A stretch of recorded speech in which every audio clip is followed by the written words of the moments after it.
Il est des métiers qui deviennent des métiers phares de par la grâce d'un personnage plus doué que les autres. C'est comme ça qu'une certaine coiffure devint légende grâce aux ciseaux d'un certain Alexandre. La coiffure n'aurait peut-être pas le prestige dont elle jouit aujourd'hui sans le talent d'un grand brun nommé Alexandre. Il sut élever cette dernière au rang d'un art parce qu'il savait coiffer, certes, mais aussi parce qu'il savait qui coiffer.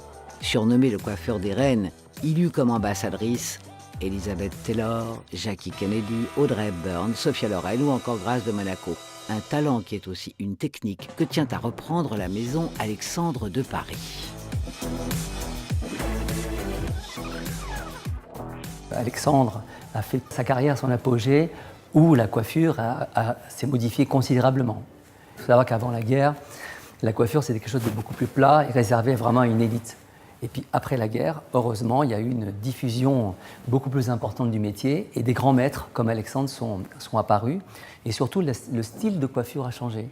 Puisque d'un seul coup, on a su décoller les racines, on a mis les clients sous le séchoir et on a surtout inventé le crêpage.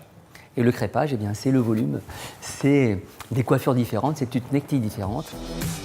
Le style du créateur fait encore la réputation de la maison dans le monde entier. Alors, pour perpétuer le nom, la maison a lancé il y a quelques années son école ou plutôt son académie. On y apprend que l'on ne s'improvise pas coiffeur et encore moins coiffeur Alexandre de Paris. C'est un véritable entraînement.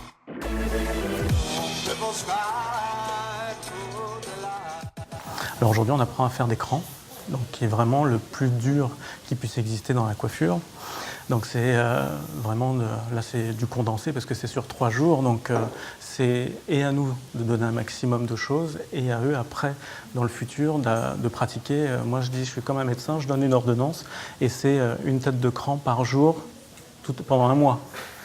Parce que la pratique, il n'y a que ça qui fait qu'on arrive à l'obtenir en ayant vraiment le doigté qui se forme et la pâte qui se fasse petit à petit. Donc là, on apprend à faire au brushing, on va apprendre à faire au babyliss. Demain, ils vont apprendre à faire des crans à l'eau, donc vraiment petite tête, bien dessinée, comment bien tracer le mouvement du cran. Et puis le 3e jour, ils apprennent à renforcer, donc nous ce qu'on appelle les creux et les arêtes, pour pouvoir avoir un joli relief qui se dessine dans le cran. Il y a un secret. Le concept est vraiment de visualiser le dessin du cran, même si on a fait une bonne préparation en amont.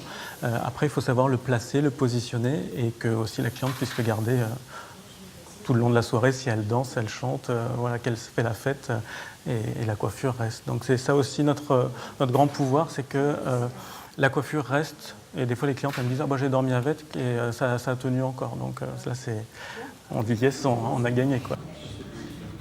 Ici, on vient apprendre le métier, mais on vient aussi se perfectionner. C'est le cas de coiffeuses professionnelles. Mais pourquoi revenir sur les bancs de l'école ?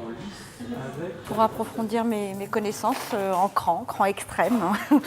C'est, le mot est juste, quoi. C'est vrai qu'à l'école, ça se perd. On l'apprend, mais c'est bref. C'est extrême, c'est dur. Ça demande vraiment beaucoup de pratique. De l'abnégation, beaucoup de travail pour peut-être au final avoir la chance de participer aux défilés régulièrement organisés par les Galeries Lafayette, entre autres. Les coiffures d'un défilé, c'est l'un des exercices les plus difficiles qui soient. Alors, pour ce défilé, on nous a demandé de faire des choses très tendances. Donc, effectivement, tout ce qui est à base de tresses est très tendance. Donc, nous, on a quand même des bases Alexandre de Paris. Donc, on a accordé les tresses sur nos chignons.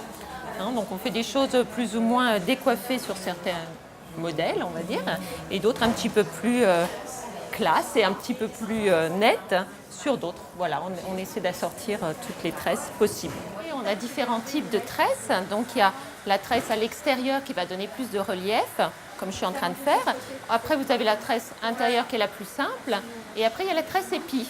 Donc, la tresse épi, elle est plus à la mode. C'est vrai qu'elle ressemble un peu à une arête de poisson. On la déstructure et ça donne tout de suite un volume beaucoup plus important. Et puis, c'est un petit peu différent de la tresse classique. Certes, il y a la technique, mais il y a aussi le sujet avec lequel on doit s'adapter. Je dirais que la coiffure est la plus belle œuvre d'art parce qu'elle est éphémère. Elle est unique par la personne qui la porte, unique par le moment où elle va durer. Donc C'est merveilleux. Pas de souci, nous éviterons tous les jeux de mots sur les coiffures. Ce serait quand même trop tiré par les cheveux.